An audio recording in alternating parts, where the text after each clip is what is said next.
त्या संध्याकाळी काहीतरी वेगळंच होतं. सूर्य हळूहळू डोंगरामागे झुकत होता आणि संधीप्रकाश घरभर पसरला होता.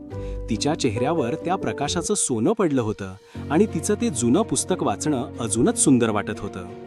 ती मंजिरी, वय वर्ष 75, नातवंड शहरात, मुलगा दुबईला आणि पतीच्या आठवणी फोटोत बंद, पण तरी तिच्या चेहऱ्यावर एक शांत समाधानी हसू असायचं. ती रोज संध्याकाळी अंगणात बसायची, पानगळत्या झाडाखाली, एक कप गरम चहा आणि तिची एक वही, जिथं तिनं तिच्या आयुष्याच्या आठवणी लिहून ठेवल्या होत्या. त्या दिवशी मात्र काही वेगळं होतं. एका मुलीनं दार ठोठावलं, साधारण वय 25-27, डोळ्यात धडधडणारी आसवं. ती म्हणाली, आजी, तुम्ही मंजिरी आहेत ना? मला तुमचं पुस्तक वाचून तुमचं घर शोधावंसं वाटलं. मंजिरी आश्चर्यचकित झाली. त्या मुलीनं तिचं जुनं पुस्तक कुठून वाचलं होतं? पण त्या क्षणी मंजिरीला जाणवलं की तिच्या आठवणी कोणाला तरी स्फूर्ती देतात. त्या संध्याकाळी पहिल्यांदाच तिच्या डोळ्यात पाणी आलं, पण ते आनंदाचं होतं.